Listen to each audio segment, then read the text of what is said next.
Hey, have you ever wondered what makes Shrewsbury such a great town? I think about it all the time. That's why I decided to create the Shrewsbury Biscuit podcast. A place where we can sit and talk to people from all walks of life, listen to stories about what makes this town such a great place to live.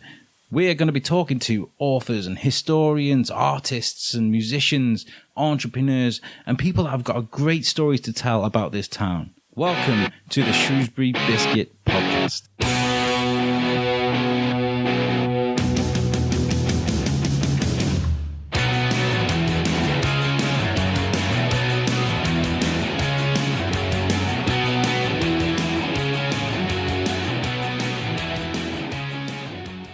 So, hey guys, how's it going? Welcome to episode number 1 of the Shrewsbury Biscuit. This is a show designed to capture the essence of what makes Shrewsbury really special. I've got to explain first. My name's Alex Whiteley. I'm your host. I'm going to be here every week in your ears. And I am not from Shrewsbury. I came here about 18 months ago. I've kind of lived here, there and everywhere. And I fell hard in love with the town. And I really wanted to understand what is so special about this town, because I really do love this place and I can't imagine myself living anywhere else. So my mission is going to be to interview people from the town and get them to explain to me what's special about Shrewsbury. We're going to be talking to all sorts of people. We got authors and musicians, entrepreneurs coming in, artists, all kinds of people from all walks of life. You know, they're going to come in and speak to me and tell me, you know, why this place is so special, and give them guys a bit of a platform to talk about what they do, even if it's a great story about the town they've got. You know, whether we promote the town or whatever it is you do in the town, this is what this show is going to be about. And today is our first guest on the show is Simon Bell, who's a local author. How's it going, Simon? You okay? Yeah, it's good. Yeah, thank you for coming on. I appreciate you had to drive around quite a bit to try and find where we are. It's quite awkward, isn't it? The side streets of Shrewsbury that don't exist on a map. We get it all the time. I mean, I had a Amazon guy ranting and raving at me the other day. He's like, "I've been looking for your house for 30 minutes." He was a bit frustrated. You know, Amazon guys are time. The time constrained anyway. So yeah, it is quite frustrating. So Simon, tell us a bit about yourself. What is it that brings you here today? You know, I'm a sort of mixed package, really. I have the luxury of being a moderately young man, not too young, but to have been able to retire early from my previous career. So for many, many years, I was a mental health nurse, some 35 years. Oh, that's interesting. Prior to that, I did a couple of years of proper nursing, general nursing, but I was no good at that. So I fell into mental health nursing, which I absolutely loved. And that was my career up until the age of 55.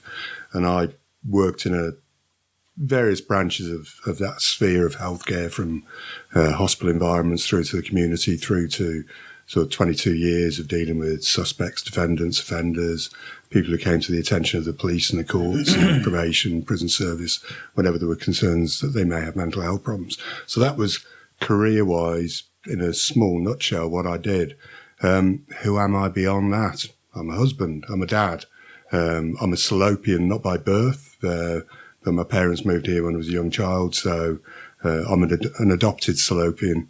And this is my hometown. It's where I've lived for the vast majority of my life. And as you mentioned, I'm an author. Yeah. And what is it that you write? We spoke before about the books that you've got out at the moment. What is it you like to write? Well, I've written 2 books solely in my name and one as a co-authored book. My interest, and this stems back from my early nursing career, my early mental health nursing career, is the Holocaust and genocide, and looking at intolerance and hatred and how damaging and potentially harmful that can be. So I've written one book specifically on the Holocaust, and I guess we might come back to that a bit later on. I've written another book that looks at tribalism, prejudice, the rise of the far right, and the politics of hatred, not just in this country, but worldwide, and what can be done to challenge that. And then I've co-authored a book, more of a booklet really, a sort of manual of tolerance is how we've described, and that's co-written with a man called Rainer Herse, who is the grandson of Rudolf Höss, who was the main commandant of Auschwitz-Birkenau, so the man responsible for the worst killing factory in history, the worst genocide in history. Rainer and I are close friends. We've known each other for a few years, and he commendably deals with the legacy of his family history by working today to challenge hate, to make sure that the lessons of the past are remembered, and that we try and do something to speak up for the oppressed and the vulnerable and those that that's really others good. in society. That's really good, especially today when we're kind of teetering on the edge of what's right and what's wrong, especially with the inclusion of sort of social media, where people can tend to kind of get away with writing things and just disappearing. These trolls that can come in and be like, "You're this and you're that, and I hate you," and they do. And I'm an experienced podcaster who works very well with social media, and I see it a lot on a daily basis. Do you think that's an issue? Social media is very powerful. If you look at the politics of the past, if you look at, say, the Nazi era and the rise of fascism in Italy and in Spain, they relied on rallies, they relied on newspapers, they relied on the radio and on the movement. Yeah. Today, the rallies are via social media. They're via Facebook and Twitter and Instagram and Snapchat, where people can share information fairly readily, and they don't need to be in a crowd. You don't need to make yourself known. You can do it anonymously, and you can reach tens of thousands or even millions of people just by posting whatever you want to post.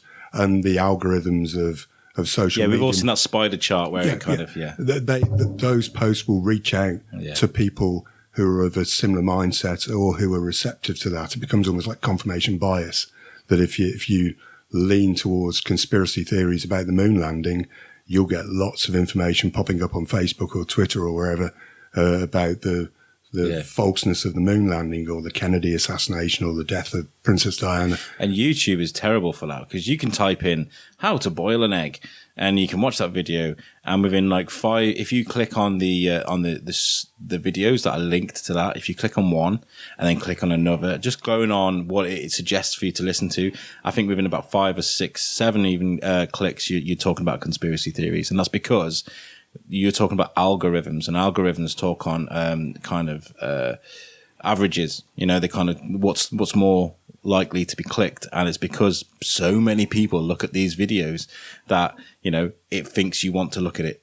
So that's why it leads you in that direction, and it's quite scary. It's really scary, I think. Well, I'm trying to think of a good example. If you type in on Google, there are other search agents, but if you do a Google search of 9/11 false, you will end up with hundreds of thousands, possibly millions of posts or potential sources of information that will confirm that. Some of them will be repeated, but there's a market out there for conspiracies, and there's a market out there for the propaganda of hate and intolerance that has taken over from the mass rallies of the past, which is part of my interest. And you talking about Auschwitz and things like that, these are lessons that we should have learned, and we kind of ignoring that.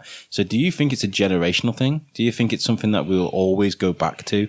Or I don't know, is there an inspiration there from those lessons? I don't know if it's generational, because across the generations, you'll find people who still buy into the rhetoric of hate, but you'll also find across generations people who passionately believe that we should learn the lessons of the past and that we should be more tolerant and understanding and reaching out to those more vulnerable.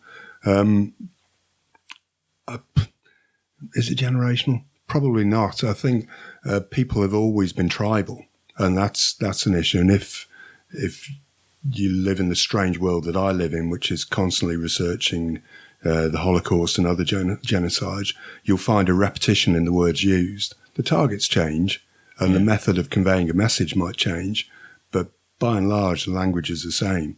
It's just a different target. So in the 1920s, 30s, and 40s, for the Nazis of Germany, it was the Jews, it was the Roma, it was the Sinti, it was Bolsheviks, it was the French, the British, the Americans, but mainly those small racial groups. Today there'll be different targets, but the language is very much the same. Yeah, and the reason I kind of worded it like that is because up until recently, we didn't have access, apart from, unless you want to go to a library and pull out a book, you didn't have access to all the history and like these amazing pieces of text that you can find, videos, archives. Now you can, you know, you got Netflix, for example. If you go onto Netflix, there are millions of documentaries you can troll through, which are amazing. I've recently just come off a phase of just watching World War II related documentaries, but also information. Like you said, Google, you can type in World War II, and you can find millions, literally millions of bits of media you can read through or look at. We didn't have that until recently. So now we can access that. You're kind of like, oh, that's how I feel about such and such now. You know, they felt that out about Jews. And so, yeah, we can go back to that and act in the same sort of similar ways. And where the internet differs from the old libraries, and you've still got the world's greatest libraries available on the internet. I'm currently in the latter stages of an MA in Second World War Studies, and I have access online to the biggest library in history. I can find documents written by anyone in any language. They'll be on there. And if I want to find academic articles or books, they'll be within that great library, and I can look at all the sources that those academics have used to create the document that they've written. What a lot of people who use the internet tend to do, unfortunately, is they just take it as read. So you read something on Google or on Facebook or on Twitter or on Instagram, Snapchat, and because it's there, it must be true. In the same way, the politicians of the past, because they've said it, it must be true. Because it's a headline in a newspaper, it must be true. And I don't wholly buy into this idea of fake news. There are elements of manipulation of news within the mainstream media, but I think it's too easy to. If you start dismissing the press as fake news, you end up into the realms of authoritarian regimes where the press are denied the ability to challenge those in power.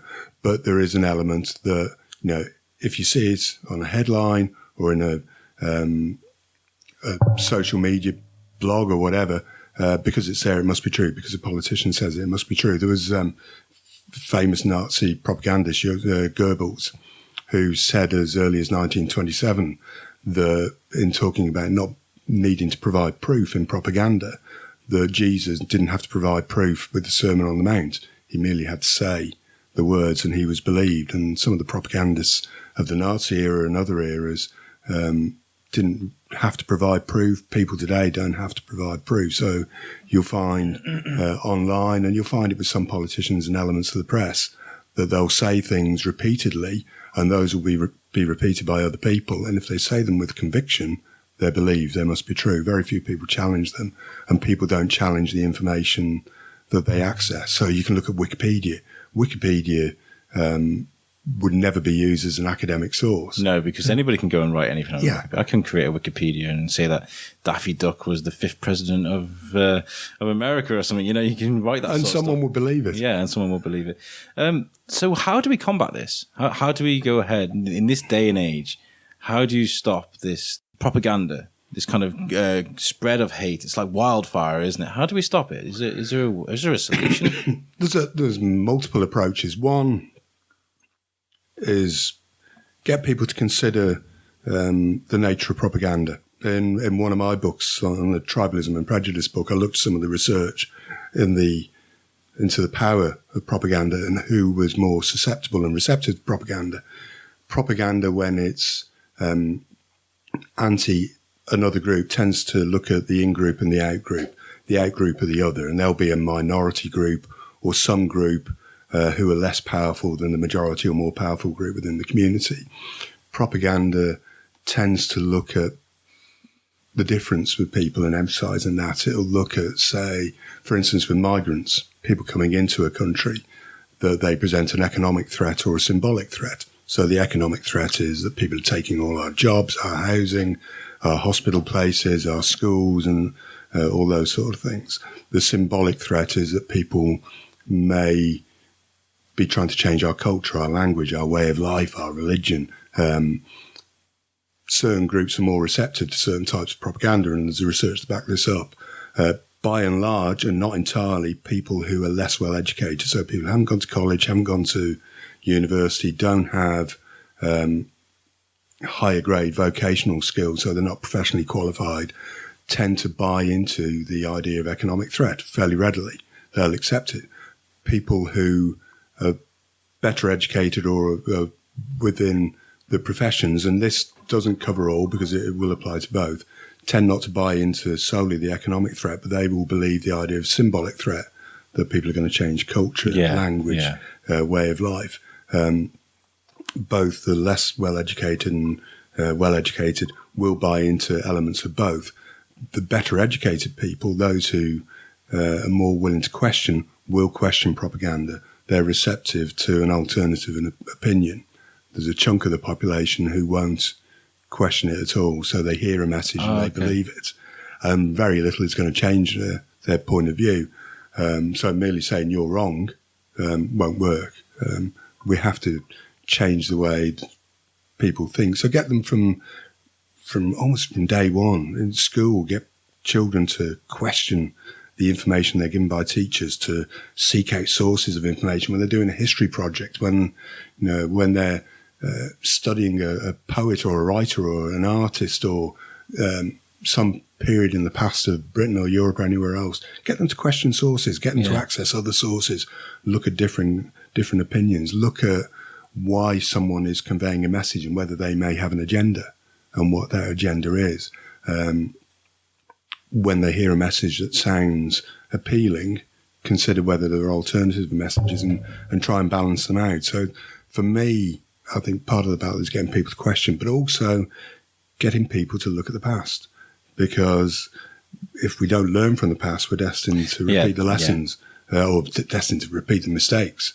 And we can see it repeatedly in history where those same patterns happen again and again and again. And we look and think, how did that happen again? It's because people didn't learn from the past. It reminds me of a Jack in the Box, ding a ding a ding a ding a ding a ding a ding. You keep doing that, and eventually the console's going to go bam, and that's what happens when people crack. That's when revolutions begin, and it's when wars begin.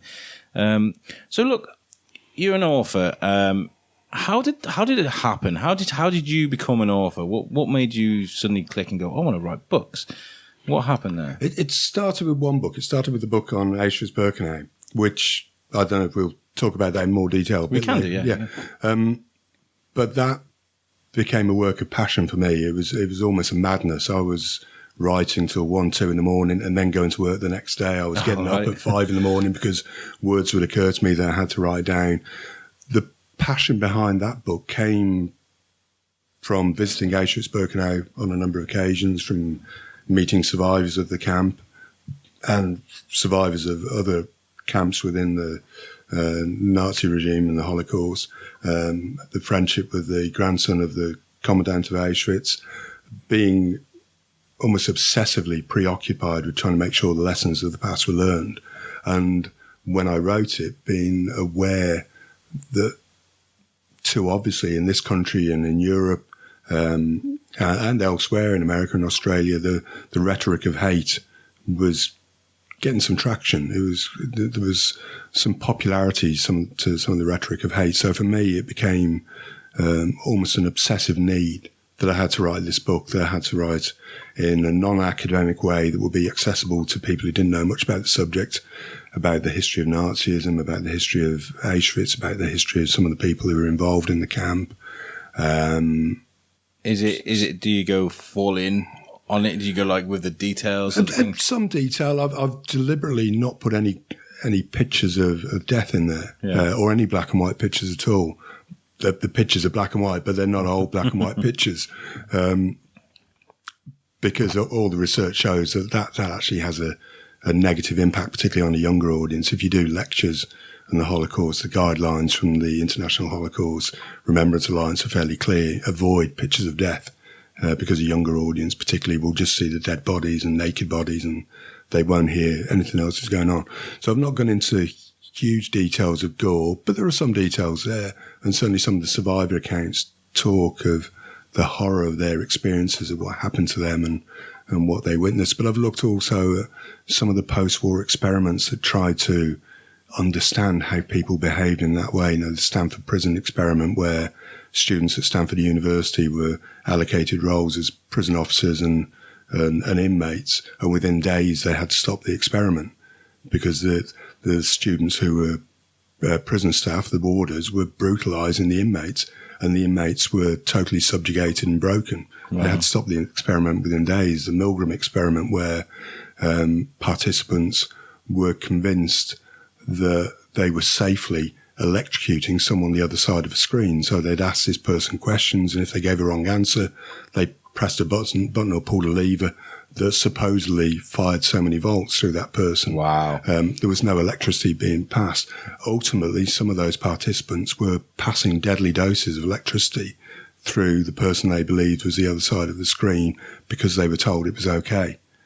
So that normalising of harm. Rationalising what's right and what's wrong. Yeah. There was the fairly famous experiment by a grade school teacher in the United States in the late 1960s, Jane Elliott, who separated her children into brown eyes and blue eyes. So the blue-eyed children were told that they were the cleverest. They were the ones most likely to succeed. They were the ones who would achieve and do well. The brown-eyed children were told that they were life's failures. It was preordained because of the colour of their eyes. Within a couple of days, she changed that and said, oh, no, actually, I've got it wrong. It's the brown-eyed children who will be successful. What she noticed with those children during the period that they were told that their destiny was success or failure, they became that person. They became bold and upright. More confident, yeah. Or they became subdued and cowed by their belief. Oh, I guess it's the factories for me then for the rest of my life. Yeah. So part of the reason for writing the Auschwitz book was to look at that and look at attitudes to refugees and migrants and people fleeing war and how they're perceived today and how some of the language of the past is used to describe them. Yeah. Vermin, rats, infestations, all those horrible, dehumanising terms. I hated it with all this stuff with Libya and when they were describing the people fleeing the country there in Syria, from Syria through to Libya and then through to Italy, and they described it as like that. It was almost like they're getting closer. They're getting closer. Oh, they're at Calais now, and yeah, it's a language that's designed to kind of create panic in people, isn't it? And well, it's the language. It's the language of hate. It's the rhetoric of hate.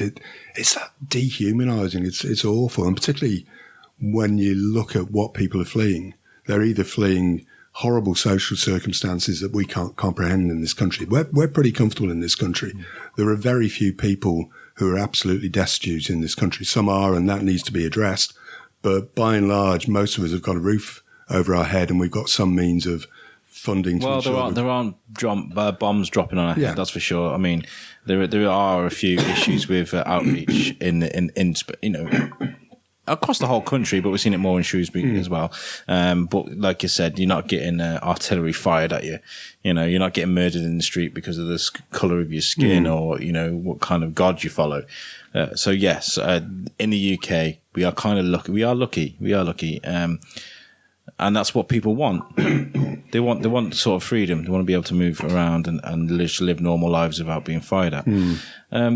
Is this something that you always wanted to do then? The life of an author. When you were younger, what did you want to do when you were older? Was this something you wanted to do?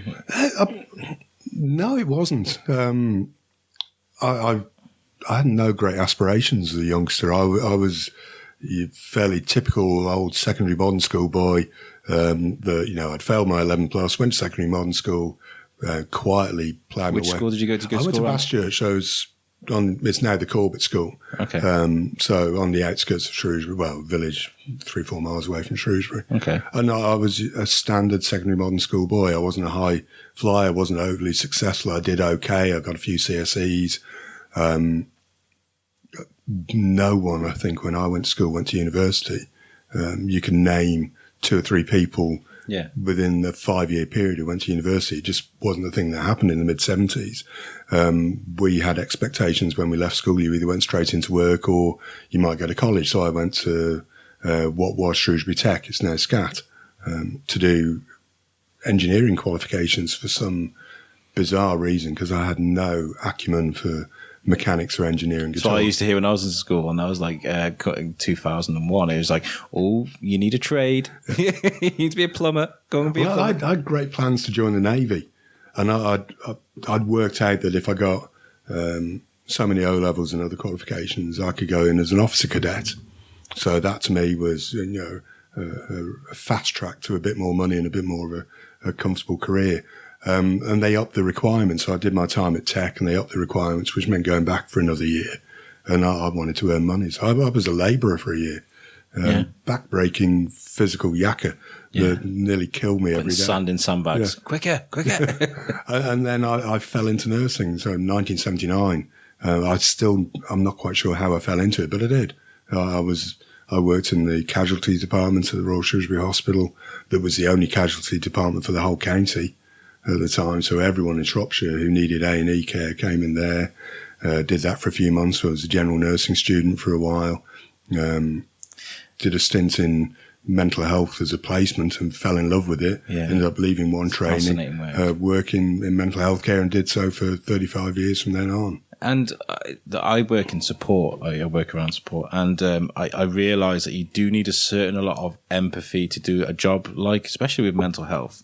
You know, you're working with so many difficult situations that a lot of people would run a mile from. And what I get from you writing about Auschwitz is that you've listened to the victims of this, and you've that kind of empathy, that drive that makes you do what you did as a living, makes you want to understand them a bit more and take their word and kind of spread the word and say, look, these people, look, they went through a terrible thing. Is that right? Is that? Oh yeah. Say with Auschwitz and the other camps from that period, there are very few survivors left now. I imagine. We're lucky that there are some still around can give their account, and I've been blessed to meet many survivors and to have a close friendship with some. There are a few greater privileges in this world than to sit down with a survivor of Auschwitz as a friend. I bet they got some amazing stories to tell. And some of them are, well, all of them are beyond comprehension. What they experienced and saw and witnessed. Very few people today would be able to comprehend. And I'm not, on a podcast, I'm not going to go into details in some of the private conversations I've had with people of their experiences, because these conversations may be listened to at breakfast time or by children, and some of them are too distressing, but they're beyond comprehension. And when you hear those stories, anyone who writes about Auschwitz, and I'm blessed to know other people who've written about the Holocaust, it becomes a duty where all of us have a duty to history. We all have a duty to make it right. But if you've got an opportunity to write, you can use that to exercise your duty to help tell their story, to make sure their story continues. Yeah. If you've got an opportunity to speak to anyone, it's you exercising your duty to share their story orally rather than just in the written word. And to put it into comprehension what they actually went through as well. Because you can write there and you can sit there and write, they had a terrible time. That doesn't explain anything, does it really? No. So like I was asking about, do you go into detail? You kind of have to. I expect in some regards. And so how did this happen then? So you spoke to some survivors from Auschwitz, and you decided to write a book. What did you do? What was the process then? Did you have to research, go places? How did it all begin? I'd been researching for years anyway. Yeah. So a lot of the information I needed, because it was interesting for you. Yeah, I already had that information, and it was a case of knitting it together in book format. So with the Auschwitz book, from the moment I started writing it, I knew where I was going with it. When I did the introduction, I did it as a personal perspective from 37 years ago when I was first nursing in mental health care, when amongst the long stay patients we had in Shelton Hospital were survivors of the war in Europe. There were Eastern Europeans there, and amongst them were survivors of Nazi camps. We even had patients with tattoos on their arm. But they were classed just long-stay, chronically mentally ill people who at the time were probably about the age I am now. But to me, as a 19, 20-year-old, they were ancient. So that was part of my initial first 20 pages of the book, was reflecting on that. And I knew where I was going with it. That book in some ways was easy to write, because the structure was always there in my head.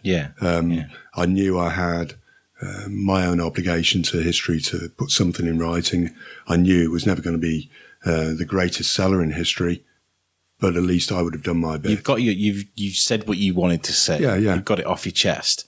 I think like I've done the thing before where I've put it to one side, but I did it when as soon as I reached my late 20s, I was like, I'm going to write a book, and I wrote the synopsis for it, and I researched it, and then I put it to one side because I just wasn't brave enough to sit there and do it, go through the hours and hours of writing and the research, and I couldn't do it. So hats off to you for doing that. Hey guys, how's it going? I thought this would be a great opportunity to tell you about an event that's happening in Shrewsbury in the next few days. On the 6th of November, there's a treasure hunt that's running through Shrewsbury. What a great way to get out and explore your town. This is being run by Sarah Hopper from the Ferndale Bed and Breakfast. You can find the activity sheet online if you go to www.ferndaleshrewsbury.co.uk/Shrewsbury-treasure-hunt. You can find the activity sheet there. It's basically a run of words with some of the words missing, and the only way to find the answers to those words is to go on the hunt and find out the answers. There's a message here from Sarah that says, you can do it for fun, or send me the answers for a chance to win 4 10-pin bowling tickets. So for a chance to win you and your family a day out to 10-pin bowling, why not take part in this? And even if you don't win the main prize, you're also the winner because you get to walk around this great town. Good luck, Sarah, with this event. It sounds fantastic, and I hope you guys enjoy it. And congratulations to the winner in advance. I'd love to hear who wins it. Maybe we can get a picture of them, put them on the Shrewsbury Biscuit Facebook page. Well, thanks for that, guys, and back on with the show. So how's it going with these books? Like, how are they doing? They're doing okay. I was lucky. It took me a fair while to get a publisher. And anyone who's tried to get a book published will know that's a bit of a journey. But getting a publisher actually was a bizarre completion of a weird circle that with Rainer Herz, who's obviously the grandson of the Commandant of Auschwitz, we were together in contact with a man called Ben Lesser, who wrote the foreword to the book that Rainer and I did together. Now, Ben Lesser is a Polish Jew from Krakow who survived Auschwitz. Ben and Rainer are friends, so Ben has dedicated years to educating about the past. He discovered Rainer, the grandson of the Commandant, was doing the same work, and they'd become close friends. So we had this weird connection between the grandson of the Commandant and a survivor of the camp that his grandson's grandfather had run. Ben's daughter put us in contact with another man, an entrepreneur in Las Vegas, who put us in contact with another man who's a publisher in America, and the entrepreneur and the publisher all have a Jewish history and some link to the Holocaust. There's this weird circle from grandson to survivor to others who've been linked to the Holocaust that put us in contact with the publisher. They agreed to publish all the books that I've written, but the American model is very much digital rather than paper, although the book's available on print on demand. The American market is mainly ebooks. They're doing okay. The last I'd heard, within the first 10 months, in excess of 8,000 books have been sold, which is okay for a first-time author. As a creator, you just want people to enjoy the thing that you've made. For me, making a podcast, for this podcast, for example, if we entertain or people enjoy it, say a dozen people enjoy it, I'm happy, because, that's the goal, isn't it? I don't need 1 million people to listen to this podcast, as long as the people that do enjoy it. Have you had good feedback from the books? Have people wrote to you and said they enjoyed it? It's been nice. The nicest feedback has been from survivors. Yeah. I'm blessed with one survivor in particular, and I won't embarrass her by naming her on here, but she's had copies of all 3 books, and her feedback has been wonderful, and that's so rewarding. Writing books, same as doing a podcast. I think very few people are going to get financially comfortable from writing books. Although these have sold a reasonable amount, the income for me has been negligible. Digital books don't make money for authors. But it's nice to know that people have taken the time to purchase them and read them. The survivor, who I've not named, has done talks around the world, and she'll often say that if she talks to 100 people, if 10 of those 100 go away having listened and thinking and continue to think about the content of the talk, she's achieved a result. Yeah. And for me, you know, if 8,000 copies have been sold and only 80 of those have made people change their mindset or made them think or made them research further, then that's a result for me. It makes it worth it. I mean, like there's previous shows that I've worked on, and you know, you look at the figures and you're like, oh, okay, well, at least I tried.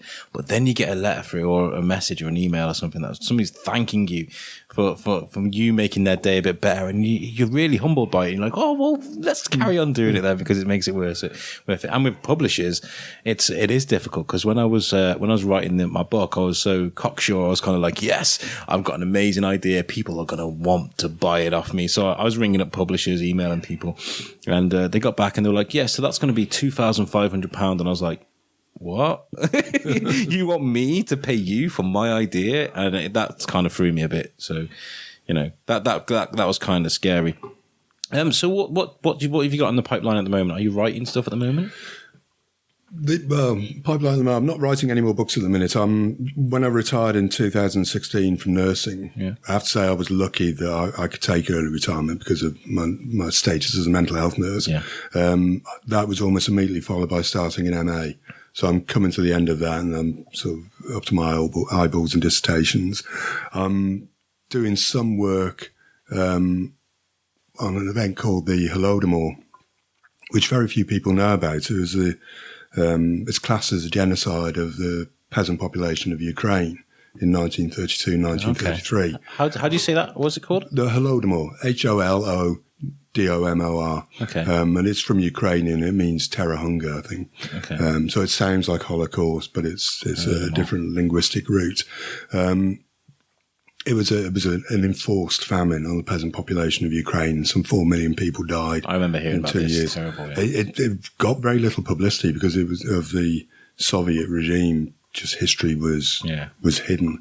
I'm working on that a bit in part. I've been honoured to be asked to give a talk at Coventry Cathedral in November at an event that's been organised by the Ukrainian community. So the rabbi of a synagogue that I go to occasionally was contacted by the chief rabbi, who was seeking a speaker to help these people with this event, and my name got put forward. I sent some stuff to the organisers, and they said, yes, thank you very much, please do that. And I thought, to do justice to that speech, and it might only be a 10-15 minute speech in a bigger event, I at least had to research the Holodomor. So I've been doing quite a bit on that. Whether more will come of that research, I don't know. I think my main focus will be do the speech and then focus on the dissertation, and from the dissertation there might be another book comes from that. How do you do that though? How do you go into a talk? So like you're about to speak to say 100, 200 people, and you go, right, genocide,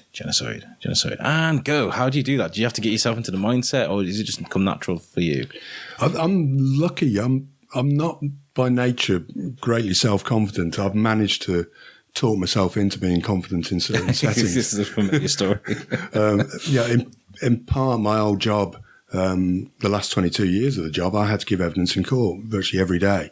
So I had to stand up in front of magistrates and judges and give them information about people they were dealing with to help them with the decision-making process. Anyone who's even sat in a court just to observe will find the experience fairly nerve-wracking. If you've got to stand up and talk, it's terrifying. And I learned early on that I was talking gibberish to the magistrates and judges because I really didn't know the rules. I had to learn the rules, and then I became confident in what I was doing. A sideline of my nursing career was an educational role that with colleagues, often and sometimes on my own, standing in front of groups of people to teach about certain subjects linked to my work or that were relevant to their clinical role. There's a way of almost building up confidence. If you do that often enough, it becomes doable. So talking about genocide in front of a group of people is doable because I hopefully turn up with some elements of knowledge that audience doesn't have. And I'm there to impart that knowledge and share it. And make it a useful experience for them, whether it's for 10 minutes, an hour, whether it's... And I suppose they've looked at the posters on the door before they've come in, and they know what's coming, so they're not going to be like, oh, that's horrific. Like, they know what's coming, they know so that kind of helps, I suppose. And we were talking before we recorded about Footsteps. What's this? What is Footsteps? What is Footsteps? Footsteps, at the minute, primarily is a Facebook page and a website. So the website, www.footstepsonline.com, that's about the only one I can remember. Myself and Rainer Hurst, the grandson of the Commandant, and others created Footsteps in late 2014. So in part it was in readiness for us all attending Auschwitz for the 70th anniversary of the liberation of the camp. The idea of Footsteps is to remember the footsteps of people who walked suffering and death at the hands of the Nazis, particularly in Auschwitz, but in other camps.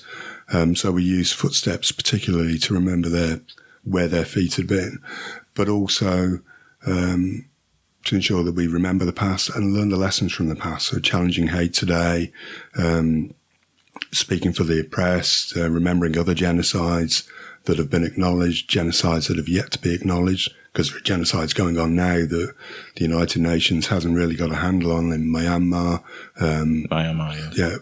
Ongoing problems with ISIS in areas of Iraq and Syria, the problems in Syria with the Assad regime and the Russian support will, I suspect, at some point be viewed as genocidal. So, there are events happening around the world today that need to be acknowledged and remembered. And what we sought to do with Footsteps was just to provide a platform where we could share information, where we could encourage people to think, and where it would be a safe place for people of a similar mindset to visit a page, visit a website, and find sources of information, not just about the people who are involved with Footsteps and what we're doing, but also our thinking and thoughts on some of the issues around the world.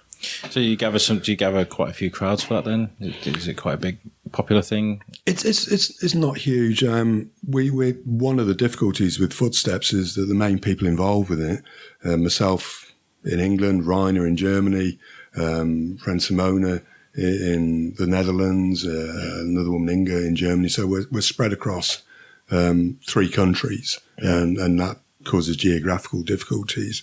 The main focus has always been, for people who visit the website and the page, has been Rainer Hurst, understandably, because of who he is and his background. And he's, certainly in continental Europe, is already well known as a person who openly challenges hate. So do you encourage people to go there that just have like an interest in what these things are, or is it more for people that have been affected by this? So if someone was, say, interested in trying to help the situations that are going on in Syria, trying to understand it a bit more, would you encourage people just to come and just poke their heads through and see what's going on, or how does it work? We encourage people to contact us. None of us will ever claim to have all the answers, but most of us can access someone who may have answers. It's a great place to have a mature conversation about it without someone going, oh, get them all out, or, getting a bit irate.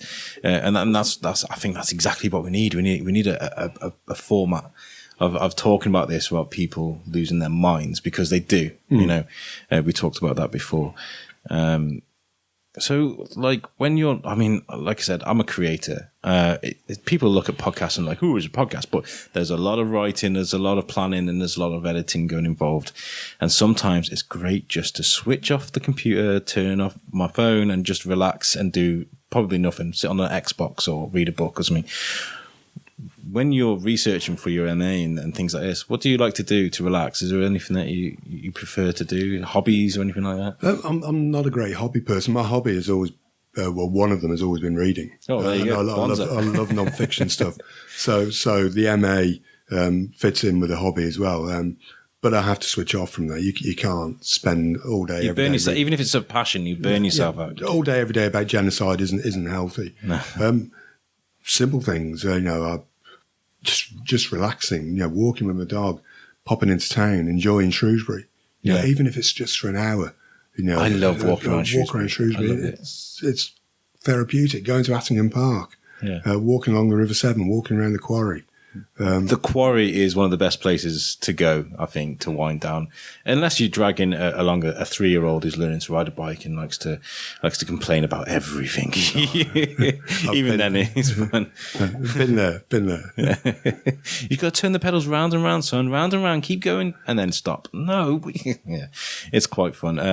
It's great just to be able to get out and just to think about anything but writing anything about a Holocaust, or in my case, podcasts. And I've always got a bunch of cards as well. Do you want to come on my podcast? You know, in case I see someone.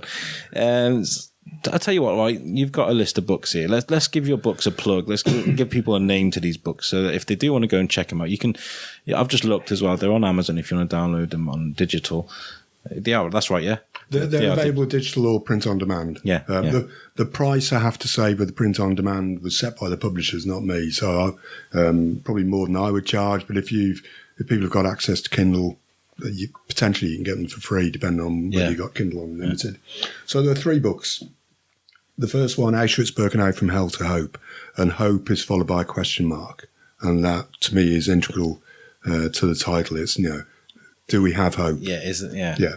And that's a non-academic look at the history of Auschwitz, the Holocaust, the people involved, some survivor accounts, some of the post-war experiments, and then looking at some of the attitudes to minority groups today with that question mark of hope. So you don't need a degree in diplomacy to be able to read it. You can just pick it up, read it. And it was aimed, from the moment I wrote it, mainly at people who may have limited knowledge on the subject. So it wasn't in-depth, heavy-duty academic book. It was, let's just get the basics out there so as you can understand and grasp the reality of what went on, but also give food for thought on some of the broader issues post-Holocaust. Yeah. So that's the first one. The second one I wrote last year, Tribalism and Prejudice, the Far Right and Lessons from History, is looking at the rise of populist nationalism, the far right, to a degree referring to the Holocaust and the genocide in Bosnia for comparative purposes of the attitudes that prevailed in the Holocaust and in Bosnia, and looking at who's susceptible, who's receptive to far right propaganda and far left propaganda. Both extremes can be fairly intolerant, and what, if anything, we can do to try and challenge that. So it doesn't claim to have all the answers. It certainly raises a lot of questions, and the idea of the book was to inform people and empower them to look at and provoke them into thinking about these things as well. Yeah. So hopefully that'll do that job. And the third one is more of a booklet. It's called A Kinship of Purpose, and it's written jointly by myself and Rainer Herz. And when we wrote that, we saw it primarily as almost like a manual of tolerance. So it's not academic, it's not heavy duty. It's looking at how all of us are empowered to challenge hate, to be a voice in the crowd that can make a difference. And we're blessed with that book to have a wonderful foreword from Ben Lesser, who I mentioned earlier, who survived Auschwitz. With the Auschwitz book, I'm also blessed to have a wonderful foreword from Kitty Hart Moxon, who I encourage anyone to research her online. She is one of the finest survivors of the Holocaust, who has dedicated the best part of 60 years to educating about the Holocaust and making sure that lessons are learned. I like to torture myself with movies every now and again, watch a real tearjerker. I am a big girl when it comes to movies, and I cry at everything. I've cried at Batman before, I kid you not. And I watched the Boy in the Striped Pajamas. Have you seen that movie? I've seen it. It's a film that serves a purpose. Historically, it's not great. Yeah. And historians would advise against it. It's actually I think it's been shown to be the most read book on the Holocaust for people under the age of 16, and it's one of the most viewed films on the Holocaust. But it's by virtue of the story is untrue. It can't be true. It's fiction, but it's based on Auschwitz. Yeah. And it's based on the Hearst family, who had a villa on the outskirts of Auschwitz main camp. The boy in the camp wouldn't have been there. He'd have been dead within 45 minutes of arrival. So straight away, it's fiction. Oh, okay. Children that young were killed soon after they arrived in the camp. Oh, terrible. But it serves a purpose. It gets people to think. I'll tell you what, that's one of the first films, not one of the first films, one of the few films, I should say, that, yes, it made me cry like a child at Christmas that had no toys or presents. But it made the room kind of shrink a size. I was kind of, that's horrific. They were playing that music and things. And I suppose, like you said, it had a purpose. It made you try, and it was designed to display the horrific nature of Auschwitz, I suppose, or of this thing. So yeah, guys, make sure you go and check out those books. And if Simon does decide to write something new, we will definitely feature it again on a future show. Thank you for coming on. It's been a really nice chat. We've done 50 minutes already. I told you guys. I would say as well, I mean, I've never sought to make money out of these books. If they sell, it's great. And I've never sought to make money out of whatever I do since. If I get a job, great. But for now, I'm enjoying retirement.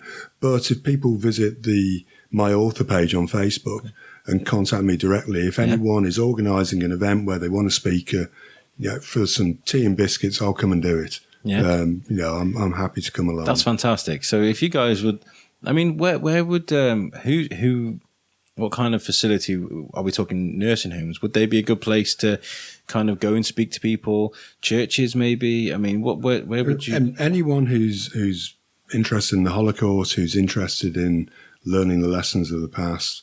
So it could be any of those. As long as all I ask is, if they've got a projector and somewhere I can plug a PowerPoint in, and some space and a receptive audience that can cope with an hour or so of me talking in front of a room, I'll come along.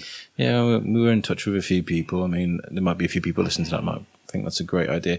What do you think about your audience? Do you find a lot of younger people coming to speak to you about this? Do you speak to a few? People who contact me are mixed. I'm lucky, and I don't think it's generally reflective of people who are interested in the Holocaust, that a lot of people who are contacting me are my age and a similar age. If you talk to survivors of the Holocaust, they almost universally will say that the most difficult audience for them to reach are middle-aged and older. Because they know it all. They're not interested. Their favourite audience is younger audiences, from 16 upwards, who are receptive and ask questions and generally appear to genuinely have more time as well. Have more time available, because I mean the middle-aged people, they're kind of busy people. They go run a house, go to work, come back, and barely have time to watch an episode of their favorite show before they go to bed or something. So I guess that kind of applies a lot to learning about something. So and also with younger people, where it's not compulsory, but it's on the curriculum, and it should be in KS3, I think, within the curriculum. But Holocaust education is taught in schools today. Where it's taught and how it's taught varies from school to school, but there are guidelines that are issued by, in this country, by the Holocaust Educational Trust and others. So younger people get Holocaust education. People 40 and above, by and large, didn't have Holocaust education in school. It wasn't a subject that was covered. So younger people, at the right age, when they're being taught history, are being taught about the Holocaust, and they tend to be receptive when they hear or see a survivor. It has a powerful impact from them. I think during school you kind of revisit World War II on quite a few occasions. I mean, I was walking around a primary school just yesterday looking for one for my little boy, and the kids, possibly, I think they were year 4 or 5. They were learning World War II, and I guess it's baby steps into the kind of what happened. When I was in secondary school, they go full in, like, this is what happened, and this is what the atrocities, what humans are capable of. And it's quite daunting when you're young, but then it like you said, it fuels an interest. You might want to pursue that, so that's great. And as well, you need to remember that, like you said, there's only a few Holocaust survivors left, as well as people that fought in World War II. We're only going to have access to this knowledge for a short amount of time. So we need to get there and get as much information as possible. So you're doing a good service, sir. And I wish you all the best with all your books and your talks. This Footsteps thing sounds amazing. I'd love to come to one at some point. Maybe we can pop our heads in and take a look at it. I'm going to, at the end of all of our shows, I'm going to ask our guests, what does Shrewsbury mean to you? It's home, and it's where I can relax and feel safe, and just enjoy. I recently we had a friend over from Holland, and you don't always appreciate your own town until you give a tour. Yeah. Until you show the abundance of restaurants and cafes and that lovely cafe culture that we've got in the town, of the very old buildings and the moderately old buildings, the historically significant buildings, the basis for the first skyscraper in the world, wrapped in plastic and scaffolding on the edge of Ditherington. The castle, the black and white buildings, the beauty of the quarry and the dingle, the loop of the river, the views, the friendliness, the safety of the town. It's when you give a tour of the town that you realise just how special it is.